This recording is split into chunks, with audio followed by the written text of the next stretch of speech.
Savitri silks చేనేత వస్త్రాల అద్భుత ప్రపంచం. సంప్రదాయం స్టైల్ ఒకే చోట.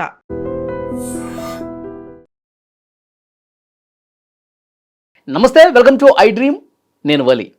ప్రస్తుతం నాతో పాటు స్టూడియోలో ఉన్నారు అంతర్జాతీయ వ్యవహారాల నిపుణులు మెగాస్టార్ డాక్టర్ రమేష్ కనిగంటి గారు. మాట్లాడదాం సార్తో. సార్ నమస్కారం. నమస్తే వలి గారు. రమేష్ కనిగంటి గారు, ఇరాన్ అలాగే అమెరికా ఈ రెండు దేశాల చర్చలు పాకిస్తాన్లో విఫలమైనటువంటి పరిస్థితి ఉంది.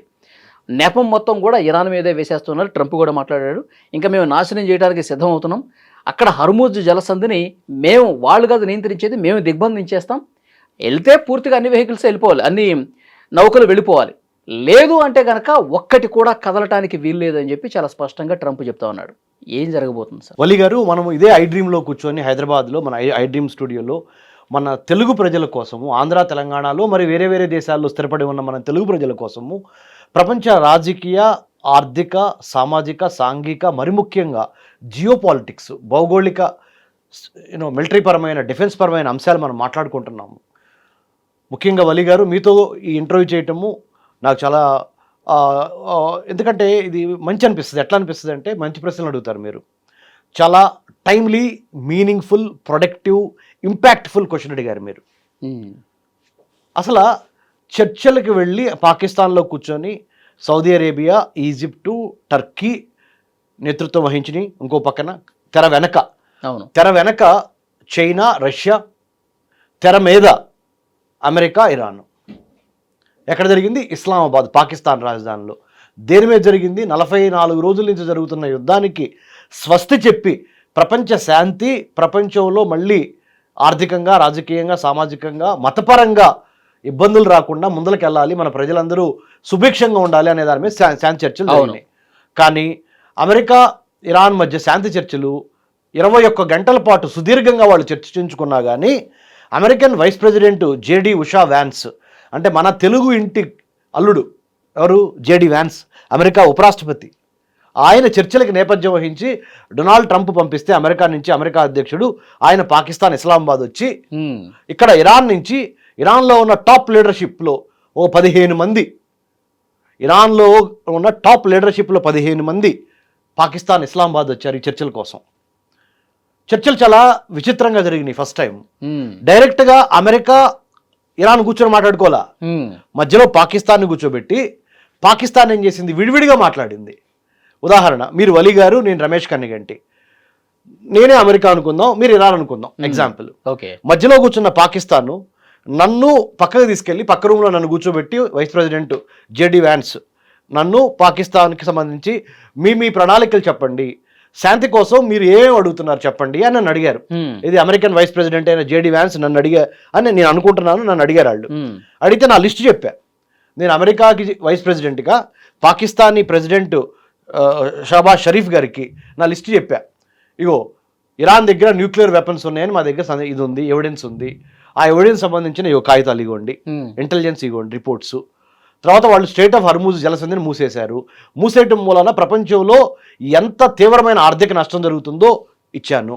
తర్వాత మా అమెరికాకు సంబంధించిన military bases Saudi Arabia, Qatar, Oman, ఇక్కడ ఉన్న మా అమెరికా బేసెస్ని ఇరాన్ వాళ్ళు కొడుతున్నారు, ఇంత నష్టం వచ్చింది మాకు, ఇదిగోండి ఇంటెలిజెన్స్ రిపోర్టు. ఇట్లా చెప్పుకుంటా అమెరికా తన యొక్క చెప్పి, మరి ఇప్పుడు మేము యుద్ధం ఆపాలి అంటే ఇరాన్ మీద ఏం కావాలి అంటే, అన్కండిషనల్గా ఇరాన్ను స్టేట్ ఆఫ్ హర్మూజ్లో వెళ్తున్న షిప్పుల మీద ఎట్టి పరిస్థితుల్లో టోల్ అంటే రుసుము వసూలు చేయకూడదు, డబ్బులు వసూలు చేయకూడదు షిప్పుల దగ్గర నుంచి. ఇదివరకు యుద్ధం ముందర ఎట్లయితే షిప్పులు ఫ్రీగా వెళ్ళినాయో వచ్చినాయో అలానే వెళ్ళాలి, నెంబర్ 1. నెంబర్ 2, ఇరాన్లో ఉన్న అణ్వాయుధానికి సంబంధించిన యురేనియం ఎన్రిచ్మెంట్ ప్లాంట్ ప్రాసెసింగ్ని ఆపేయాలి. తర్వాత ఇరాన్లో ఉన్న మానవ హక్కుల కోసం పోరాడుతున్న వాళ్ళని చంపేయకూడదు, మహిళల్ని కించపరచకూడదు. ఇలా ఒక 5-6 పాయింట్లు అమెరికా ఏమేం కావాలో ఇరాన్ నుంచి ఏం కావాలో అమెరికా పాకిస్తానీ ప్రెసిడెంట్ షరీఫ్ గారికి చెప్పింది. Okay right sir, thank you, మీరు ఇక్కడే ఉండండి సార్, నేను వెళ్ళి మాట్లాడొస్తానని షరీఫ్ గారు లేచి మళ్ళీ పక్క రూమ్లోకి వెళ్ళి, పక్క రూమ్లో ఉన్న ఇరాన్కి సంబంధించిన 15 మంది పెద్ద అధికారులు వచ్చారు కదా శాంతి చర్చల కోసం. మీరు చెప్పండి, ఇప్పుడు మీకు ఏం కావాలి? అమెరికన్ వైస్ ప్రెసిడెంట్తో మాట్లాడి వచ్చాను నేను, ఆయన ఇవి కావాలని అడుగుతున్నాడు, మీరేంటి మీ డిమాండ్స్ అని చెప్పండి అన్నారు. వాళ్ళు చెప్పడం స్టార్ట్ చేశారు. మీరు చెప్పండి షాబాజ్ గారు, మీరు ప్రధానమంత్రి కదా పాకిస్తాన్కి, మీరు పిలిస్తే మేము వచ్చాం కదా ఇరాన్ నుంచి, మేము మిమ్మల్ని అడుగుతున్నాం, సీదా అడుగుతున్నాం, మేము అమెరికాని స్ట్రైక్ చేశామా, అమెరికా వాళ్ళు మమ్మల్ని కొట్టారా? అమెరికా వాళ్ళు మా మీద బాంబు వేశారు, మా ఐతుల్లా ఖొమైనీ 86 ఏళ్ల ముసలాన్ని చంపేశారు, పెద్ద ఆయన్ని, మాకు దేవుళ్ళు అంటే ఆయన చంపేశారు, అది కరెక్టేనా? అడగండి వాళ్ళని. నెంబర్ 1.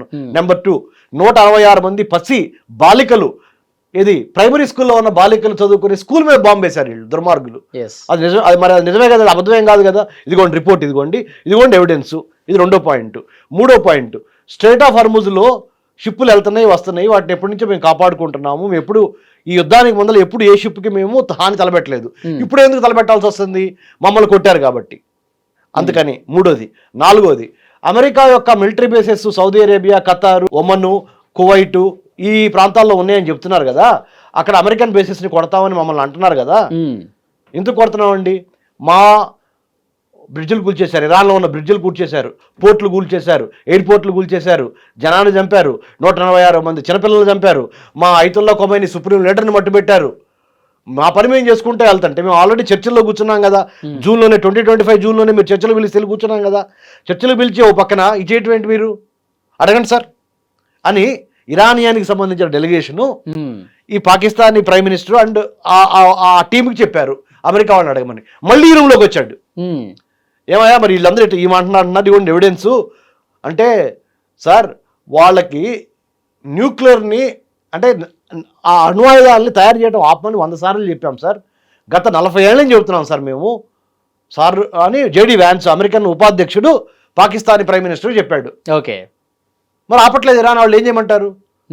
అప్పుడు పాకిస్తానీ ప్రైమ్ మినిస్టర్ ఏమన్నాడంటే, నేను అన్నమాట కదండి ఇది, ఇరాన్ వాళ్ళు చెబుతున్న మాట, ఇజ్రాయెల్ దగ్గర అణ్వాయుధాలు ఉంటే తప్పులేదు కానీ మా దగ్గర ఉంటే అణ్వాయుధాలు తప్పు ఉందని అడుగుతున్నారండి ఇరాన్ వాళ్ళు, మరి దానికి మీరే సమాధానం చెప్తారండి జేడీ వ్యాన్స్ గారు?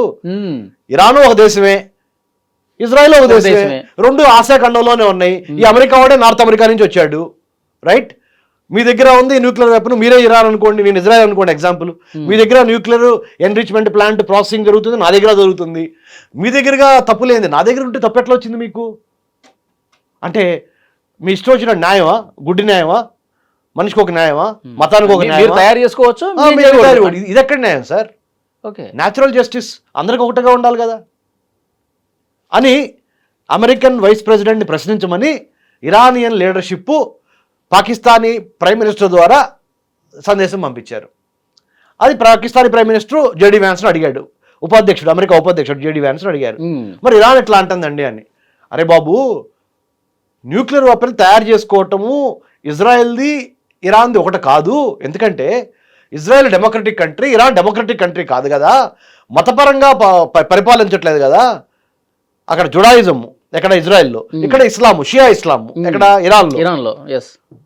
ఇంతమంది మహిళల్ని బుర్కాలు వేసుకొని తిరగాలి, మీరు స్కూల్కి వెళ్ళకూడదు, కాలేజీలకు వెళ్ళకూడదు, పబ్బులకు వెళ్ళకూడదు అని ఆంక్షలు విధించట్లేదు కదా ఇజ్రాయెల్ వాళ్ళు. మరి మీరెందుకు విధిస్తున్నారు అని అడుగుతున్నారండి వాళ్ళు. ఎవరు? అమెరికన్స్ అడుగుతున్నారు ఇజ్రాయెల్ తరపున. మరి మీ సమాధానం చెప్పండి అని మళ్ళీ ఇరానియన్ లీడర్షిప్ని పాకిస్తానీ ప్రైమ్ మినిస్టర్ అని టీం అడిగింది. అడిగితే, సార్ మా మత విశ్వాసాల పట్ల మేము ఉంటున్నాము, మేము వచ్చి మీ ఇంట్లో పంచాయతీ పెట్టట్లేదు కదా సార్, మా ఆడవాళ్ళు ఎట్లా చూసుకోవాలో మీరు మాకు చెబుతారేంటి? మా ఖురాన్ ఎలా ఉందో దాని ప్రకారం మేము వెళ్తాం. వాళ్ళ తోరా, జూయిష్ తోరా లేకపోతే ఓల్డ్ టెస్టిమెంట్ వాళ్ళు నమ్ముతారు కదా, దాని ద్వారా వాళ్ళు వెళ్ళమనండి. మీరు ప్రజాస్వామ్య దేశం అంటున్నారు ఇజ్రాయెల్ని. ఇజ్రాయెల్ ప్రజాస్వామ్య దేశం అయితే 120 మంది పార్లమెంట్ మెంబర్స్ ఉంటే 120 మంది పార్లమెంట్ మెంబర్స్లో ఇతర మతాల వాళ్ళు ఎంతమంది ఉన్నారో చెప్పండి సార్. మేము ఇరాన్తో, ఇండియాతో ఎందుకు గొప్ప దేశంగా భావిస్తామంటే, మేము 140 కోట్ల జనాభా ఉన్న ఇండియాలో 540 మంది పైగా ఉన్న లోక్సభలో ముస్లిమ్స్ కానీ క్రిస్టియన్స్ కానీ మంచి మెజారిటీతో ఉన్నారు సార్. ముస్లిమ్స్ క్రిస్టియన్స్ హిందూ మతంతో కలిసి వేల ఏళ్ళ నుంచి అక్కడ ఉంటున్నారు. మాకు ఇండియా ఒక ఎగ్జాంపుల్ సార్, అందుకనే మేము ఇండియన్ షిప్ను వదిలేసాం సార్ మేము అని ఇరాన్ వాళ్ళు పాకిస్తానీ ప్రైమ్ మినిస్టర్ని కి చెబుతున్నారు. మీరు వెళ్ళి గడ్డి పెట్టండి ఆ జేడీ వ్యాన్స్ కి, అమెరికా ఉపాధ్యక్షుడికి, మీరు బాగా చెబుతారు.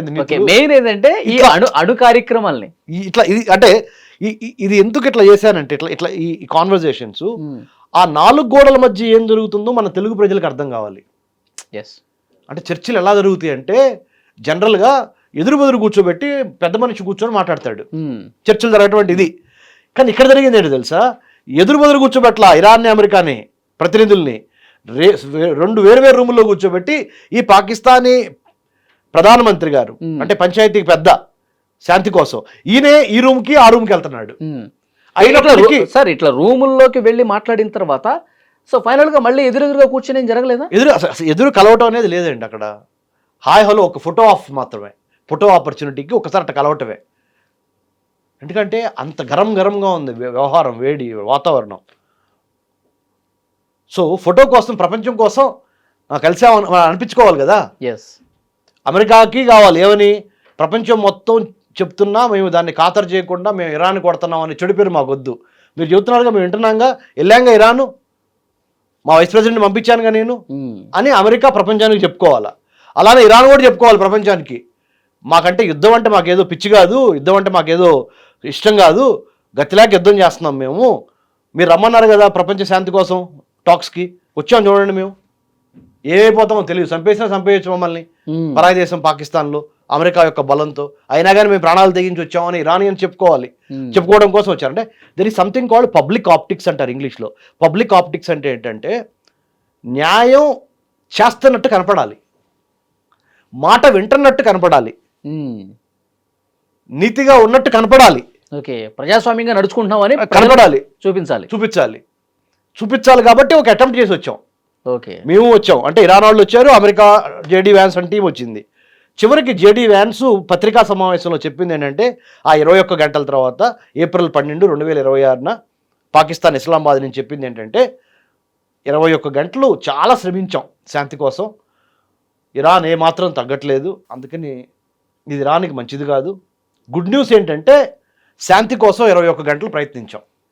పాకిస్తాన్కి కూడా మేము కంగ్రాచులేషన్స్ చెప్తున్నాము, అప్రిషియేట్ చేస్తున్నాము సహకరించినందుకు. కానీ బ్యాడ్ న్యూస్ ఏంటంటే ఇరాన్కి ఇంకా బ్యాడ్ న్యూస్ ఇది ఏంటంటే చర్చలు విఫలమైనవి, మేము వినట్లేదు. ఓకే, ఇది సో ఫైనల్గా మన తెలుగు ప్రజలు తెలుసుకోవాల్సింది ఏంటంటే 28 ఫిబ్రవరి 2026 స్టార్ట్ అయిన అమెరికా ఇజ్రాయెల్ కలిసి ఇరాన్ మీద అయతుల్లా ఖొమైనీ మీద ఆయన అనుచరుల మీద వేసిన బాంబింగ్లో అయతుల్లా ఖొమైనీ 46 ఏళ్ల నుంచి ఇరాన్ని పరిపాలిస్తున్న సుప్రీం లీడర్ 86 ఏళ్ల అయతుల్లా ఖొమైనీ మరణం. ఆ మరణం తర్వాత యుద్ధం తీవ్ర స్థాయికి వెళ్తాం. అమెరికా ఇజ్రాయెల్ కలిసి ఇరాన్ మీద దాడులు, ఇరాను ప్రతిస్పందించి దానికి కౌంటర్ అటాక్గా అమెరికా యొక్క మిలిటరీ స్థావరాలు ఎక్కడెక్కడ ఉన్నాయో అన్ఫార్చునేట్లీ దురదృష్టవశాత్తు ఏంటంటే పక్క ముస్లిం కంట్రీస్ అయిన సొంత ధర్మం ఇస్లాం అంటే ఒకటే కదా, మీరు నేను సపోజ్ మనం ముస్లిమ్స్ అనుకుందాం, మీరు వలి, నేను లెట్స్ సే షారుఖ్ ఖాన్ అనుకుందాం, ఎగ్జాంపుల్ చెప్తున్నా. మన ఇద్దరం ఇస్లామిక్ కంట్రీసే, మన ఇద్దరం అల్లానేకే దండం పెట్టుకుంటున్నాం. కానీ మీరు సున్నీ మతం, నేను షియా మతం, నేను ఇరాన్ అయిపోయాను. కానీ సున్నీ కంట్రీస్ అయిన మీ కంట్రీస్లో Saudi Arabia, Oman, ఖతారు, Bahrain, UAE లాంటి కంట్రీస్లో ఈ అమెరికా వాడి మిలిటరీ స్థావరాలు పెట్టుకున్నాడు. నాకు దగ్గరలో ఉన్నారు మీరు, నేను ఇరాన్, నన్ను కొట్టాడు కదా అమెరికా వాడు వచ్చి, మరి నేను కొట్టాలి అంటే నా పక్కన దగ్గరలో ఉంది మీరే. మీరు నా ముస్లిం కంట్రీ, నా తోటి ఇస్లామిక్, నా సోదరుడు మీరు, you are my brother, we are same religion, same blood. కానీ నేను మీ మీద బాంబింగ్ వేయాల్సి వచ్చింది. అన్ఫార్చునేటే కాదు అది, అంతేగా. అది ఇరాన్కి ఎప్పుడు అర్థమైందంటే ఫిబ్రవరి 28 నుంచి ఒక 1 వీక్ పాటు కొట్టేశారు అమెరికా స్థావరాలని. ఈ సున్నీ కంట్రీస్లో ఉన్న అమెరికా స్థావరాలను కొట్టేశారు ఇరాన్. ఒక సందర్భంలో క్షమాపణ కూడా చెప్పారు. ఎప్పుడు చెప్పారు? 1 వీక్ తర్వాత ప్రజాభిప్రాయము మిగతా ఈ గల్ఫ్ కోఆపరేషన్ కౌన్సిల్ కంట్రీస్లో అమెరికా స్థావరాలను కొట్టిన తర్వాత అక్కడున్న సున్నీ ముస్లిమ్స్ కూడా దెబ్బలు తగిలినాయి అమెరికా వాళ్ళతో పాటుగా. అప్పుడు ప్రజాభిప్రాయము ఇరాన్కి వ్యతిరేకంగా మారటం స్టార్ట్ అయింది. అది గమనించారు ఇరాన్ వాళ్ళు. గమనించి ఇది అయితే ఇట్లయితే మనకి కోసాలు కదిలిపోతాయి, మన సొంత ధర్మం ఇస్లాంలో ఉన్న నా తమ్ముళ్ళు లాంటి వాళ్ళని సున్నీ ముస్లిమ్స్ నేను చంపుకుంటే మళ్ళీ వాళ్ళు నా మీద తిరగబడితే నేను ఒక్కడనే అయిపోతాను. ఉన్న 55 ముస్లిం కంట్రీస్లో షియా డామినేటెడ్ అయిన ఉన్న కంట్రీస్ 2 ఉన్నాయి, మహా అయితే 3 ఉన్నాయి. మిగతా అన్ని సున్నీ మెజారిటీ కంట్రీస్, సున్నీ ఇస్లాం మెజారిటీ కంట్రీస్. సో గేమ్ మొత్తం మారిపోద్ది, మన గొయ్యి మనమే దూకున్నట్టు ఉంటుందని ఇరానియన్ లీడర్షిప్ భావించి నా తోటి సున్నీ ముస్లిం దేశాలైన సౌదీ అరేబియాకి, ఖతర్కి, ఒమన్కి, బహ్రెయిన్కి, యుఏఈకి నేను క్షమాపణలు చెప్తున్నాను. అమెరికా మిలిటరీ స్థావరాలు మీ దేశంలో ఉండటం వల్ల నేను బాంబు వేయాల్సి వచ్చింది, లేకపోతే మీకు నాకు ఏమి అసలు మీ మీద పంచాయతీ ద్వేషమే లేదు. లేదు. ఎందుకంటే మన ఇద్దరం కలిసి ప్రేమించేది ప్రార్థించేది అల్లా దేవుణ్ణే, క్షమించండి ఇక జరగవు అని చెప్పింది. జరగవు అని చెప్పిన 48 గంటల్లో మళ్ళీ తిరిగి కొట్టడం స్టార్ట్ చేసింది ఇరాన్. ఎందుకు చేయకపోతే ఇరాన్ పూర్తిగా నేలమట్టం అయిపోద్ది. ముందుకెళ్తే నొయ్య, వెనక్కి వస్తే గొయ్య. ఇది సిచ్యువేషన్ బ్రదర్. ఇలాంటి సందర్భాల్లో ఇప్పుడు ప్రపంచంలో ఇక జరగబోయేది ఏంటి అని ఆలోచించినప్పుడు వాళ్ళు అణు కార్యక్రమాన్ని వదులుకోవడానికి అయితే ఇరాన్ సిద్ధంగా లేదని చెప్పి ఈ చర్చల తర్వాత అర్థమైంది. అణు కార్యక్రమం నేను వదులుకోను, స్ట్రైట్ ఆఫ్ హర్మూజ్ జలసంధిలో వస్తున్న షిప్పుల మీద నేను టోల్ వేస్తా. టోల్ అంటే ఫీజు కట్టమని అడుగుతా. నాకు మిత్ర దేశాలకు సంబంధించిన షిప్పులు మాత్రమే నేను వదులుతా. యూరోప్కి సంబంధించి, అమెరికాకి సంబంధించి, ఇజ్రాయెల్కి సంబంధించిన ఏ షిప్ వచ్చినా ఆపేస్తా అని ఇరాన్ అంటుంది.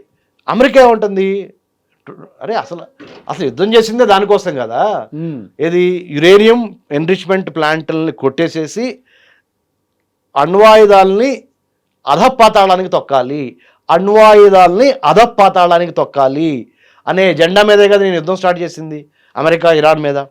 మరి అదే నెరవేరినప్పుడు ఇంక నీతో నాకు పీస్ టాక్స్ ఏంది, చాలు చాలా మాట్లాడా ఇక మాట్లాడను, ఇక తొక్కేస్తా అని మళ్ళీ president Trump American president white హౌస్లో కూర్చొని తన సాయుధ బలగాల్ని, ఆర్మీ, నేవీ, ఎయిర్ ఫోర్స్ని, సిఐఏ అన్ని ఇంటెలిజెన్స్ ఏజెన్సీలని సమీకరించి ఇరాన్లో ఉన్న సైబర్ స్పేస్, అంతర్జాలాన్ని, మ్యారిటైమ్ స్పేస్, వాళ్ళ సముద్రానికి సంబంధించిన మార్గాల్ని, పోర్టుల్ని, ఎయిర్పోర్టుల్ని, రాకెట్ లాంచింగ్ సెంటర్స్ని, అణ్వాయుధాలు తయారు చేసే ఆ ఏరియాల్ని మొత్తాన్ని టెక్నికల్ ఇంటెలిజెన్స్ ద్వారా, ఇమేజరీ ఇంటెలిజెన్స్ ద్వారా, విజువల్ ఇంటెలిజెన్స్ ద్వారా, హ్యూమన్ ఇంటెలిజెన్స్ ద్వారా తెప్పించుకొని యుద్ధానికి సిద్ధం అవుతున్నారు. ఇదే టయానికి America is preparing for a bigger strikes, larger strikes, లేతల్ strikes on Iran. మరి ఇరాన్లో ఏం జరుగుతుంది ఇదే టయానికి? భారతదేశం నుంచి ఇరాన్కి ఒక 5 గంటల్లో ఫ్లైట్లో వెళ్ళిపోవచ్చు, ఓన్లీ 5 అవర్సే. ఇజ్రాయెల్ వెళ్తానికి 6 అవర్స్, ఇరాన్ వెళ్తానికి 5 అవర్స్. నేను ఇజ్రాయెల్లో చదువుకున్నా, అమెరికాలో చదువుకున్నా. ఇజ్రాయెల్లో చదువుకునేటప్పుడు చుట్టుపక్కల ఉన్న జోర్డాను, టర్కీ, ఈజిప్ట్ లాంటి దేశాలు తిరిగి వచ్చున్నా. తమ్ముడు నేను పేపర్లో చదివి టీవీలో చూసి చెప్పిన అనాలిసిస్ కాదు ఇది. అవును, మీకు అక్కడ వాస్తవ పరిస్థితులు తెలుసు, మీరు ప్రత్యక్షంగా మీ కళ్ళతో చూశాను, చదువు పిహెచ్డి చేశా. అమెరికా, ఇజ్రాయెల్ రక్షణ సంబంధాల మీద డాక్టరేట్ చేశా. ఎక్కడ? ఢిల్లీ జవహర్లాల్ నెహ్రూ యూనివర్సిటీలో. సార్ నేను మీతో ఇంటర్వ్యూ చేయడానికి కూడా ప్రధానమైన కారణం ఏంటంటే అక్కడ పరిస్థితులు 100% మన ప్రజలకి వాస్తవ పరిస్థితులు చెప్పాలి. మీరైతేనే బాగా చెప్పగలరు అన్న ఆలోచన నాకు ఉంది కాబట్టి మిమ్మల్ని పిలిచి మరీ ఇంటర్వ్యూ చేస్తాను. Thank you Ali. ఎందుకంటే మనము తెలిసిందని చెప్పాలి, తెలియని చెప్పాలి. మనం ఆబ్జెక్టివ్గా ఉండాలి కానీ ఇటు వర్గానికి సపోర్ట్ చేయటం కాకుండా అసలు జరుగుతున్న ప్రాథమిక వాస్తవాలు ఏంటి, ఫ్యాక్ట్స్ ఏంటి, అవును ఫ్యాక్ట్స్ ని బేసిస్ చేసుకొని ఎనాలిసిస్ ఉండాలి. అంటే విశ్లేషణ. అంతే. సో ఇప్పుడు ఈ టైంకి ఇరాన్లో ఏం జరుగుతుంది? మంచి ప్రశ్న చేసావు తమ్ముడు. ఈ టైంకి ఇరాన్లో ఏం జరుగుతుందంటే మొస్తఫా ఖమైనీ అంటే ఐతుల్లా ఖొమైనీ కుమారుడు తీవ్రంగా గాయపడ్డాడు కానీ ప్రకటనలు మాత్రం వస్తా ఉన్నాయి. ఆయన అంటే ఆసుపత్రిలో ఉన్నాడు ఇప్పటికీ. అంటే హోమ్లోనే ఆసుపత్రి, బంకరు, సీక్రెట్ ప్లేసు ఉన్నే కావాలని పుకారు ఏంటంటే రష్యాలో ఉన్నాడని, ఇంకో చోట అంటే శత్రు దేశాల నుంచి తప్పించుకోవడం కోసం. సో ఆయన ఏం చేస్తున్నాడంటే ఇప్పుడు ఏం చేయాలి మనం? టాక్స్ ఫెయిల్ అయితేనే వాళ్ళకి కూడా తెలుసు. అందుకని ఆ టాక్స్ ఫెయిల్ అవుతున్న ఆ 21 గంటల్లో కూడా వాళ్ళేం ఖాళీ కూర్చోలేదు. సీ మైన్స్, షిప్పులు వెళ్ళే వాటిల్లో స్ట్రైట్ ఆఫ్ హర్ముజ్లో ఇండియన్ ఓషన్ ఉందమ్మా. ఇండియన్ ఓషన్ అంటే హిందూ మహాసముద్రంలో 3 నేత్రాలు ఉన్నాయమ్మా. 3 కీలకమైన వైటల్ ఇన్స్టలేషన్స్ అంటారు. అంటే మన మానవ శరీరంలో 3 ఇంపార్టెంట్ అవయవాలు ఏంటి అని ఎవరిని అడిగితే గుండె, right, next let's say liver, let's say ఇంకొకటి అతి కీలకమైంది లెట్సే కళ్ళు అనుకుందాం. ఈ 3 ఎట్లయితే ఇంపార్టెంట్ మనిషికి ఎగ్జాంపుల్, అలానే హిందూ మహాసముద్రంలో 3 కీలకమైన సముద్ర జలాలు చాలా ఇంపార్టెంట్. ఒకటి స్ట్రైట్ ఆఫ్ హర్ముజ్, అది ఇరాన్ చేతిలో పూర్తిగా ఉంది. ఎందుకంటే ఇరాన్ పక్క నుంచి వెళ్తుంది స్ట్రైట్ ఆఫ్ హర్ముజ్, అంతే ఆ జలసంధి. ఇరాన్ ఎక్కడ ఉంటే అవతల వైపు అక్కడ ఒమన్ ఉంది.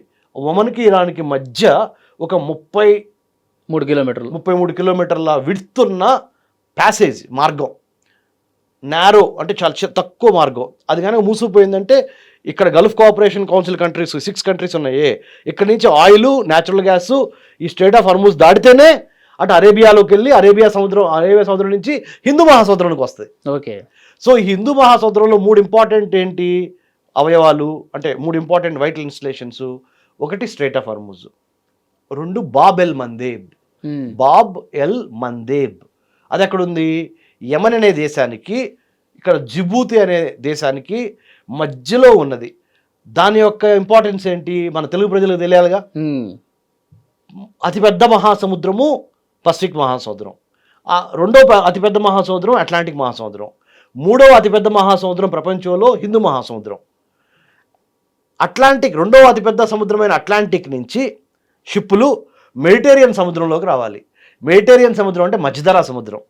మధ్యధరా సముద్రంలో నుంచి ఈజిప్ట్ అనే ఒక దేశం ఉంది నార్త్ ఆఫ్రికాలో.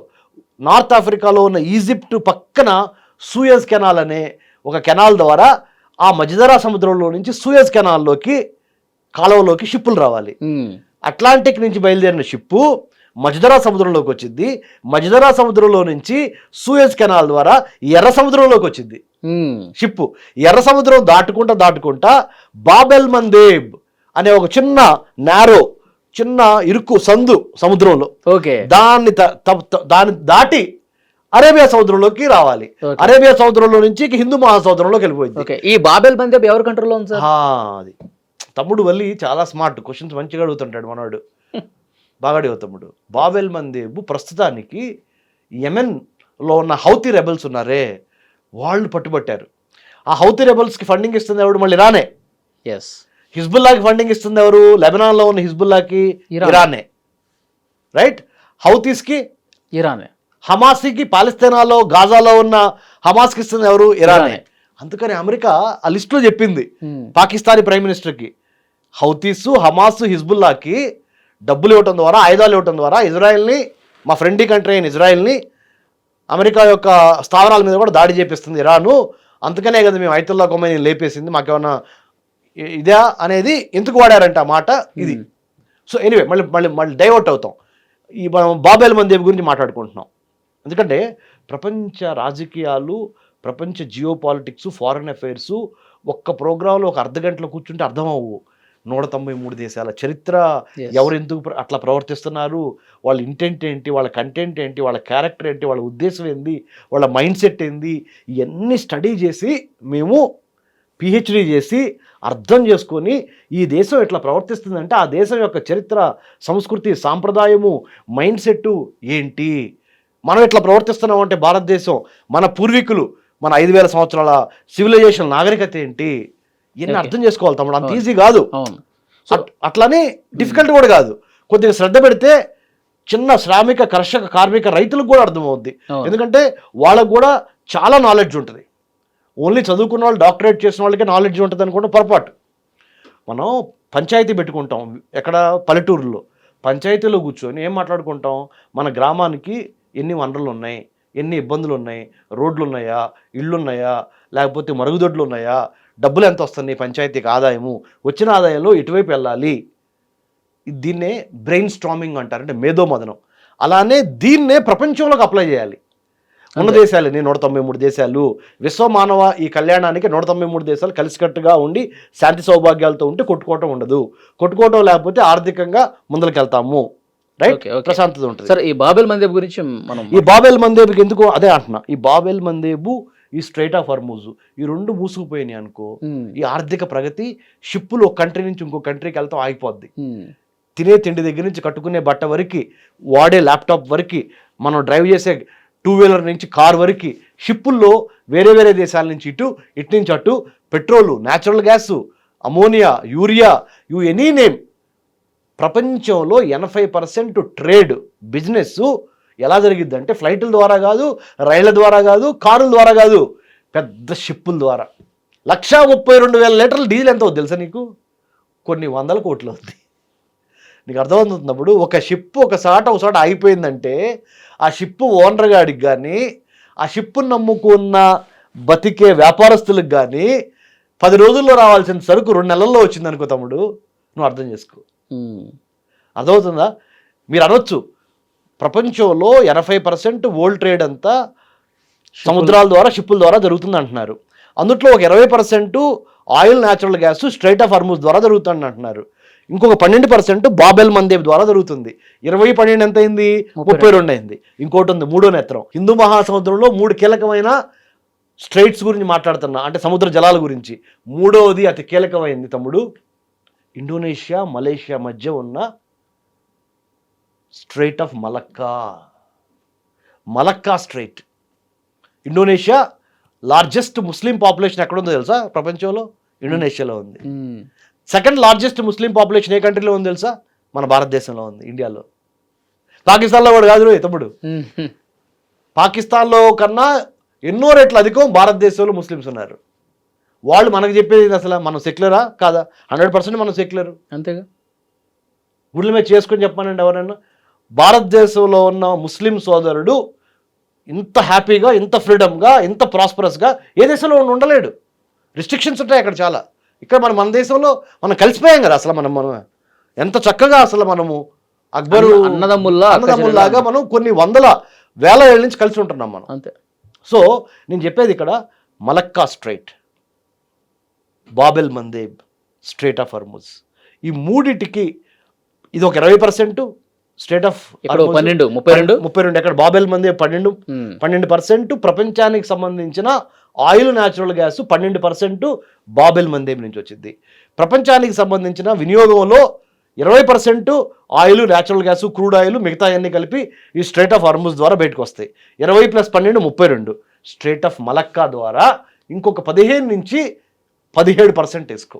32 15 50% అయిందా? నీకు అర్థమవుతుందా ఇప్పుడు? ఒక్క హిందూ మహాసముద్రాన్ని కాపాడుకుంటే, హిందూ మహాసముద్రము ప్రపంచంలో 3వ అతిపెద్ద మహాసముద్రం. అది మన భారతదేశము కరెక్ట్గా హిందూ మహాసముద్రానికి సెంటర్లో ఉంది తమ్ముడు.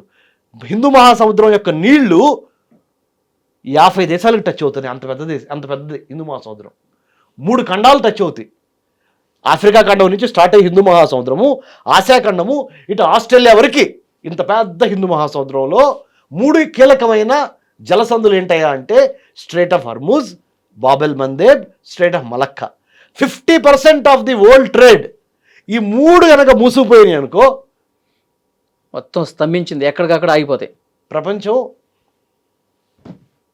అందుకనే భారతదేశము, Pakistan, China, Bangladesh, Nepal, Bhutan, Myanmar, Iran, Iraq, Israel, Lebanon, Syria, right, మనందరం కలిసి, ఉజ్బెకిస్తాన్, తుర్కమెనిస్తాన్, కజకిస్తాన్, రైట్, మనందరం కలిసి ఎందుకు ఉండాలంటే, చైనా, మనందరం ఎందుకు కలిసి ఉండాలంటే, ఆసియా ఖండం ప్రపంచానికి, మరి ముఖ్యంగా 21వ శతాబ్దానికి ఆసియా ఖండమే పెద్ద జ్యోతి, అఖండ జ్యోతి.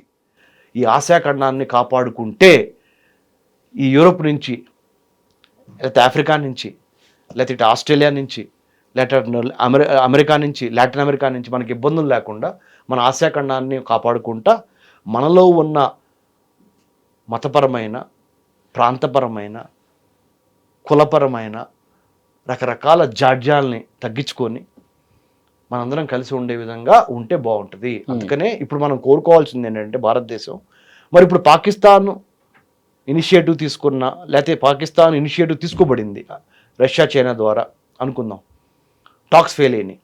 మన నెక్స్ట్ ఆల్టర్నేటివ్ ఏంటి? భారతదేశం ఆ నాయకత్వం తీసుకోవాలా? యుద్ధాన్ని ఆపేందుకు భారతదేశం ఏం చేయాలి? భారతదేశం ఇజ్రాయెల్ నుంచి యుద్ధంలో భారతదేశం ఏం నేర్చుకోవాలి?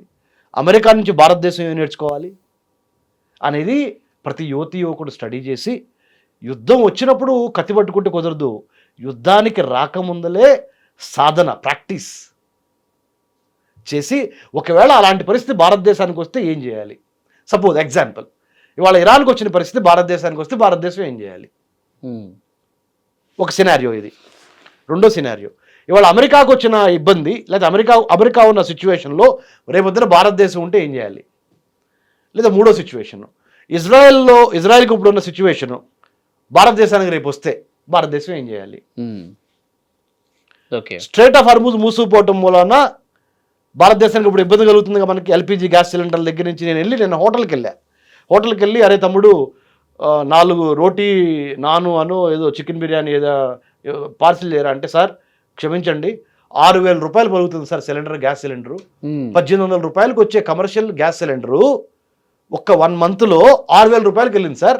అది కూడా మేము అతి కష్టమే సంపాదించుకోగలుగుతున్నాం, మీరు ఇన్ని తింటే మా వల్ల కాదు సార్. ఏదో సింపుల్గా ఏదో దాలు అను ఏదో 2 ఐటమ్స్ పెట్టామండి, ఒక రైసు దాలు ఇంత కర్రీ, అది తిని మీరు సర్దుకోండి అన్నాడు. అంటే నా కోసం కాదే, నేను ఫ్రెండ్స్ని తీసుకొని వెళ్తే జరిగింది ఇది.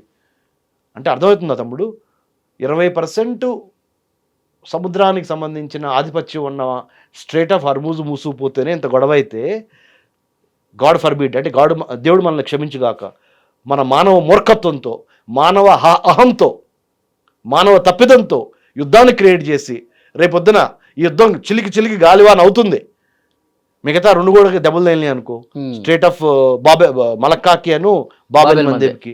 ఒకసారి ఊహించుకో తమ్ముడు, 3 ఒకేసారి మూసిపోయాను అనుకో జలసందులు. మనం ఏం తప్పు చేయలే, మళ్ళీ మన భారతదేశం తప్పేం లేదు, అసలు మనకేం సంబంధం లేదు. వాళ్ళు కొట్టుకుంటున్నారు. కాకపోతే సముద్రం ద్వారా ఇటు నుంచి అటు షిప్పుల ద్వారా ఎక్స్పోర్ట్ ఇంపోర్ట్ అవ్వాలి కాబట్టి ఆగిపోతుంది వాళ్ళు కొట్టుకోవడం మూలాన, ఆ యుద్ధాల మూలాన. మరి ఈ 3 మూసిపోతే మన భారతదేశం మన పరిస్థితి ఏంటి? ఇప్పుడు అదే సార్, ఇప్పుడు నెక్స్ట్ ఏం జరగబోతున్నది చాలా మందిలో ఆందోళన. అందుకనే అమెరికా విరుచుకుపడితే ఇరాన్ మీద చెబుతున్నాను, ఏం జరగబోతుంది, భారతదేశం యొక్క నాయకత్వం ఎట్లా ఉండాలి, ఈ యుద్ధాన్ని నుంచి తప్పించుకొని భారతదేశము సర్వసత్తాక సార్వభౌమ లౌకిక రాజ్యంగా విరాజిల్లుతా, ఆర్థికంగా, రాజకీయంగా, సామాజికంగా, శాస్త్ర సాంకేతిక రంగాల్లో భారతదేశము ఈ యుద్ధ ప్రభావం నుంచి తప్పించుకొని కూలీ నాలి కార్మిక కర్షకులకి కడుపుగాలకుండా, ఉద్యోగాలు పోకుండా ఎలా ఉండాలి అనే దాని మీద మళ్ళీ తమ్ముడు నువ్వు అవకాశం ఇస్తే ఇంకొక ఎపిసోడ్లో పాకిస్తాన్ టాక్స్ ఫెయిల్ అయినాయి, అమెరికా ఇరాన్ కొట్టుకోవడానికి రెడీ అయినాయి, తర్వాత 3 జలసంధుల గురించి ఇంటర్వ్యూలో మాట్లాడుకున్నాము, చాలా నాలెడ్జ్ మన తెలుగు ప్రజలకు ఇచ్చాము. అవును, వాళ్ళు కూడా వాళ్ళ యొక్క అభిప్రాయాలని మనకి కామెంట్స్ ద్వారా కింద రాస్తే తమ్ముడు మన ఇద్దరు ప్రోగ్రాంలో, దాని నుంచి మనం నేర్చుకొని, ఇక్కడ నేర్చుకోవటం అనేది చాలా ఇంపార్టెంట్, మనం కూడా ప్రేక్షకుల నుంచి నేర్చుకోవాలి. అవును, ప్రేక్షకులు కూడా చాలా సందేహాలు, ప్రేక్షకులు అనే మాటని వాడును మన తెలుగు ప్రజల నుంచి మనం నేర్చుకోవాలి. ప్రేక్షకులు అంటే అదేదో సినిమా లాగా ఉంటది, ఇది జీవితం కదా. మన తెలుగు ప్రజలు చాలా విజ్ఞానపరులు, వాళ్ళ నుంచి కూడా వాళ్ళ అభిప్రాయాలను మనము తెలుసుకుందాం. వాళ్ళు కూడా కొన్ని ప్రశ్నలు వేస్తారు, రాయమని చెప్పండి. మనం ఏం చేద్దాం అంటే నెక్స్ట్ ఎపిసోడ్ లో తమ్ముడు వలి 100% అమెరికా ఇజ్రాయెల్ కలిసి ఇరాన్ మీద జరుగుతున్న ఈ యుద్ధానికి సంబంధించి భారతదేశం యొక్క న్యాయకత్వ పాత్ర ఏ విధంగా ఉండాలి, అసలు భారతదేశం బాధ్యత తీసుకొని మొత్తాన్ని కూర్చోబెట్టి మాట్లాడాలా, లేదా మనకెందుకు కాముగా ఉండాలా, మాట్లాడితే ఎలా మాట్లాడాలి, పూర్తిగా స్ట్రెయిట్ ఆఫ్ హర్మూజ్ మూసుకుపోతే పరిస్థితి ఏంటి, భారతదేశం మీద ఎలాంటి ప్రభావం మనం ఏం చేయాలి, ఇట్లా చాలా ప్రశ్నలు ఉన్నాయి అందరం మదిలో. మన కార్మిక కర్షక రైతు సోదరులు కూడా ఒకటే చెప్తున్నాను నేను, మీరు ఏమి తీసుకోలేరు, మీరు డాక్టరేట్లు ఎంఏలు ఎంకాములు ఏం చేయక్కర్లేదు, మన యొక్క దేవుడిచ్చిన ఇంగిత జ్ఞానము కామన్ సెన్స్తో ఆలోచించి మన కుటుంబంలో ఎట్లయితే గొడవలు జరిగినప్పుడు మనము 4 రకాలుగా ప్రయత్నిస్తామో ఆ గొడవలను సర్దుమడడానికి, అట్లానే ప్రపంచ శాంతి కోసము ఉన్న 193 దేశాల్లో ఒక దేశం భారతదేశం. భారతదేశానికి 15,000 కిలోమీటర్లు మనకి భూ సరిహద్దు ఉంది, 11,098 కిలోమీటర్లు మనకి కోస్తా తీరం ఉంది, 11,098 ప్లస్ 15,000 కలిపితే ఆల్మోస్ట్ 26,000 కిలోమీటర్లని భారతదేశం ప్రతిరోజు మనల్ని మనం వేరే విదేశీ శక్తుల నుంచి మనల్ని కాపాడుకోవాలి.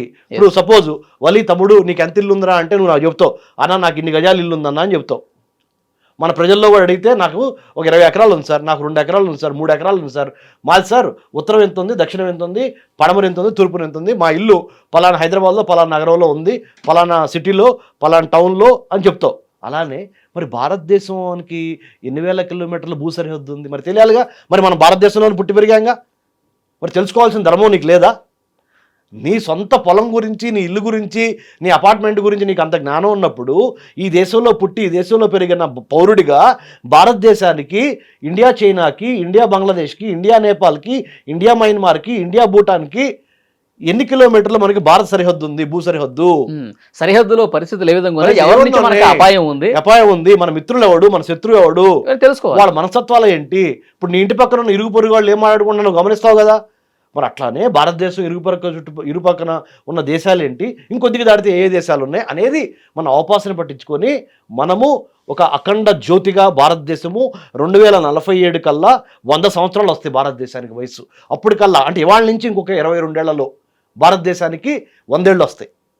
ఆ 100 ఏళ్ళు వచ్చినప్పటికీ భారతదేశం మన దేశము నెంబర్ 1గా ఉండి భారత్ అంటే BHARAT build a harmonious but audacious Raj to advance India's trade, India's technology, India's talent, India's tourism and to destroy terrorism. ఉగ్రవాదాన్ని కూకుటి వేలుతో సహా పెకిలించి ఎస్ భారతదేశం యొక్క వ్యాపారాన్ని, పర్యావరణాన్ని, పర్యాటకాన్ని, టాలెంట్, ప్రతిభని ముందుకు తీసుకెళ్తా, వర్తకం ట్రేడ్ని ముందుకు తీసుకెళ్తా, ఉగ్రవాదం టెర్రరిజాన్ని తొక్కేయాలి. ఇది గోల్గా పెట్టుకొని ఒకటే జెండా, త్రివర్ణ పతాకం, ఒకటే agenda. By 2047 India must be number 1 comity of nation. ఇదే స్పిరిట్ మనం కొనసాగిద్దాం. చాలా మంచి ఇన్ఫర్మేషన్ ఇచ్చారు. Thank you very much. Thank you తమ్ముడు వలి. జై హింద్.